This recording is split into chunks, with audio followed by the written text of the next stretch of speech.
Rusya-Ukrayna savaşı artık net bir şekilde içinde bulunduğumuz sistemi kökten değiştiren bir güç mücadelesine dönüşmüş durumda. ABD artık Ukrayna'nın fiilen yenildiğini biliyor ve Zelenski'ye sürekli teslim olması baskısını yapıyor. Avrupa Birliği ise insan kanından para kazanmanın peşinde olarak savaşı tüm Avrupa geneline yaymak için hamle üstüne hamle yapıyor ki bu başka bir videonun konusu. Bu videoda savaşın geldiği son noktayı farklı parametreler üzerinden ele alıyoruz ve sahadaki bütün gelişmeleri, değişen taktikleri ve yaşanan askeri ve insani durumları birlikte değerlendiriyoruz. Gördüğünüz gibi yine özel bir içerikle karşınızdayım. Sizlerden ricam abone olarak, videoyu beğenerek ve yorum yazarak bana destek olmanız, yapacağınız her etkileşim çok değerli. Yapan herkese teşekkürler. Uzatmadan devam edelim. Savaş genellikle ekranlarda bir harita üzerinde sunulur bizlere. Kırmızı ve mavi çizgiler, ilerleyen oklar, kaybedilen ya da kazanılan toprak parçaları ve elbette ki dramatik görüntüler. Ancak bu haritalar asla her şeyi göstermez. Boş kalan oturma odalarını, sessiz okul koridorlarını, ailelerin günü gününe verdiği hayatta kalma mücadelesini göstermezler. Rusya ve Ukrayna arasındaki çatışma artık geçici ya da sıradan olarak nitelendirilmeyecek kadar uzun, kanlı ve sıkıntılı sürdüğü çok derin izler bıraktı. Bu savaş şimdi yeni bir aşamaya giriyor, daha yavaş, daha ağır ve yalnızca ordular için değil, içinde sıkışıp kalan milyonlar için de daha belirleyici. Son haftalarda öne çıkan somut bir gerçek var, Rusya ilerliyor. Pek çok gözlemci bunun bir atılım mı yoksa savaşın dönüm noktası mı olduğunu soruyor. Cevap ise görünenden ve tahmin ettiğimizden aslında çok ama çok daha karışık dostlar. Rusya'nın ilerlemesi inkar edilemez bir gerçeklik fakat bu ani bir yarma hareketi değil, bir yıldırım savaşı veya şok etkisi yaratan bir saldırıdan daha çok günler ve haftalar boyunca süren amansız sistematik bir baskıya dayanıyor. Küçük köyler, stratejik tepeler, önemli kasabalar, ulaşım arterleri teker teker ele geçiriliyor ya da kuşatma altında baskıya maruz bırakılıyor. Yerli ve küresel haber bültenlerinde bu değişimler ufak işaretler olarak görülebilir ancak sahada lojistiği, ikmal hatlarını ve birliklerin dayanıklılığını doğrudan belirleyen belirleyici hamleler olarak ekranlarda önümüze sunuluyor. Modern savaşın paradoksu burada yatıyor. Mutlak büyüklük her zaman zafer getirmiyor. Bir köy kritik bir karayolunu kontrol edebilir. O yol ise bütün bir cephenin seyrini değiştirebilir. Rusya'nın stratejisi işte bu gerçeğin üzerine inşa edilmiş durumda. Sembolik ve gösterişli zaferlerin peşinde koşmak yerine mesafeyi yavaş yavaş ama kararlı adımlarla kat ediyor. Elbette bu manşetler ve şov haberleri için değil, sürdürülebilirlik için verilen çok önemli bir savaş ve bir mücadele. Burada Rusya uzun vadeli çatışmalarla şekillenmiş tarihsel bir gücünü tekrar ortaya koyuyor. O da stratejik sabır, sürekli topçu ateşi, lojistik hatlara yönelik baskılar, düşmanı pahalı ve yıpratıcı mevzi değişikliklerine zorlama, mevcut strateji bir sır değil. Bu klasik bir yıpratma savaşı, amaç rakibi tek bir büyük darbeyle yok etmek değil, onun kaynaklarını, moralini, direncini ve enerjisini gün be gün tüketmek. Her direniş günü Ukrayna için daha ağır bir maliyet yüklüyor. Bu yöntem yavaş ve popüler değil ancak zaman içerisinde etkisini gösteriyor. Rusya rakibinden nasıl daha uzun süre dayanacağını çok iyi biliyor ve kaynaklara sahip fakat şu da bir gerçek ki Ukrayna çökmedi. İnanılmaz bir dirençle savaşmaya, geri püskürtmeye ve dayanmaya devam ediyor, araziyi ustalıkla kullanıyor, zamanlamayla oynuyor ve savunma hatlarını bıkmadan yeniden şekillendiriyor. Bu basit bir güçlü zayıf ikilemi değil, iki tarafın da çok ağır bedeller ödediği, toprağın her karışı için kanla ve çelikle mücadele edilen bir ölüm kalım mücadelesi. Ve tüm bu askeri manevraların, stratejik hesapların merkezinde en büyük riski taşıyanlar var, siviller. Küresel kamuoyunun dikkati de yavaş yavaş cephe hatlarından, siyasi söylemlerden uzaklaşıp nihayet tam olarak bu insanların gündelik hayatta kalma mücadelesine kayıyor. Onlar çocuklar, yaşlılar, savaşı asla seçmemiş aileler ve gençler, devasa güçler arasında sıkışmış, gerçek bir seçim şansına veya kusursuz bir korumaya sahip olmayan insanlar. Bu kanlı savaş uzadıkça çok acı bir gerçek daha da berraklaşıyor. Siviller acı çekmeye devam ettiği sürece gerçek bir zaferden söz etmek ne Rusya ne de Ukrayna için mümkün değil.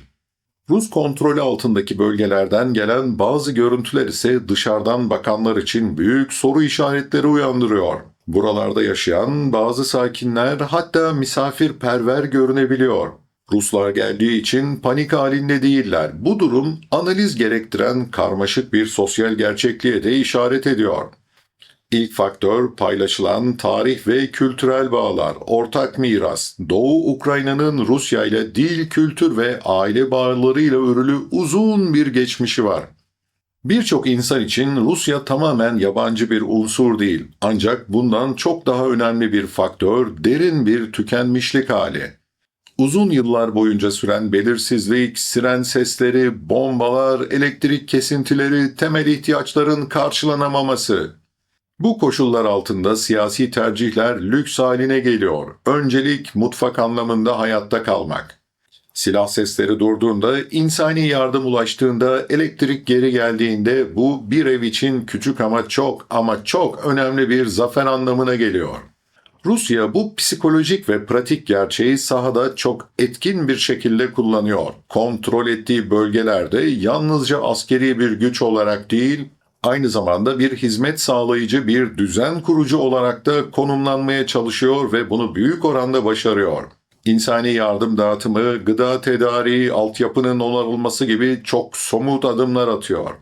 Bu soyut bir propaganda mesajı değil, gündelik hayatta doğrudan hissedilebilen ve yaşanan çok önemli bir etki. Savaşın yarattığı kaos ortamında sınırlı da olsa istikrar vaadi bile çok büyük bir önem taşıyor umutsuz insanlar için. Peki bu tamamen insani bir kaygı mı yoksa stratejik bir hamle mi? Muhtemelen ikisi birden elbette. Modern çatışmalarda insani eylemlerle siyasi hedefler sık sıkla iç içe geçebiliyor. Ancak sivil halk için motivasyonlar genellikle sonuçlardan çok daha önemli. Çocuklarını doyurabiliyorlarsa, evlerinde ışık varsa, suları akıyorsa, geceleri nispeten daha sessiz ve huzurlu uyuyorlarsa bu yeterli oluyor ve insanların farklı bakmasına sebep oluyor. Yine de dürüst olmak gerek, her sakin yüz otomatik olarak siyasi bir rıza veya destek anlamına gelmiyor. Çatışma bölgelerinde uyum çoğu zaman hayatta kalma stratejisiyle eş anlamlı, bir tebessüm güvenlik arayışının işareti olabilir. Sessizlik ise dikkat çekmeme ve korunma arzusundan da kaynaklanabilir. Ciddi analizler bu nüansları göz ardı etmez ve kolaycı zafer veya teslimiyet çıkarımlarından kaçınır. Diğer yandan küresel algı çok önemli. İşte o burada devreye giriyor. Dünya bitmek bilmeyen cephaberlerinden, artan kayıp sayılarından ve siyasi söylemlerin tekrarından giderek daha çok bunalmış durumda. İnsanların aradığı şey artık sadece askeri başarılar değil, aynı zamanda etki, ekonomi, istikrar ve en önemlisi sivil can kayıplarının önlenmesi. Bu bağlamda Rusya sahada somut ve görünür bir varlık gösterme, bir tür fiili durum yaratma konusunda belirli bir başarıyı bugüne kadar elde etti. Bu kusursuz, tartışmasız veya kalıcı bir başarı değil. Ancak görmezden gelinemeyecek kadar da önemli ve belirgin. Peki bu savaşın yakın zamanda biteceği anlamına mı geliyor? Maalesef hayır.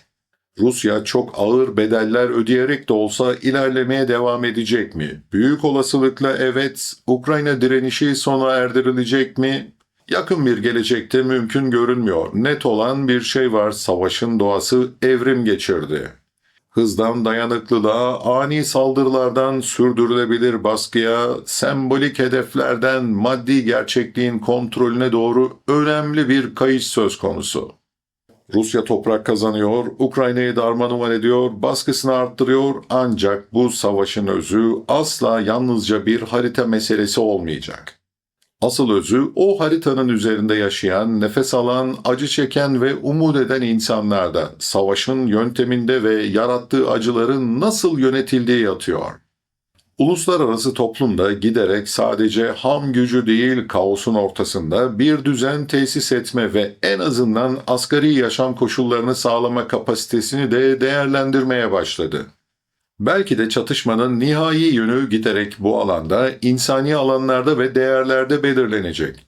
Zira savaş devletlerin kararıyla başlayabilir ancak gerçek ve kalıcı barışın inşası her zaman her koşulda o bölgede yaşayan insanlarla temelden ilgili olacak. Onların güvenliği, refahı ve geleceğe dair inancı olmadan haritalardaki çizgiler ne anlam ifade eder ki? Bu savaşın ilk gününden beri süregelen trajedinin ta kendisi insan hayatı stratejik hesapların gölgesinde kaldı ve kalacak. Fakat tarih bize her zaman gösteriyor ki uzun vadede o insanların deneyimleri ve hatıraları siyasi sınırlardan çok daha kalıcı bir iz bırakıyor. Günümüz Ukrayna'sında olan da aynen bu. İşte bu insani izlerin, gündelik direnişin ve büyük acıların tarihi aynı zamanda onu yalnızca oklarla ve çizgilerle anlamaya çalışmak, büyük resmin büyük kısmını göz ardı etmek olur. İzlediğiniz için teşekkürler. Abone olmayı ve videoyu beğenmeyi lütfen unutmayın.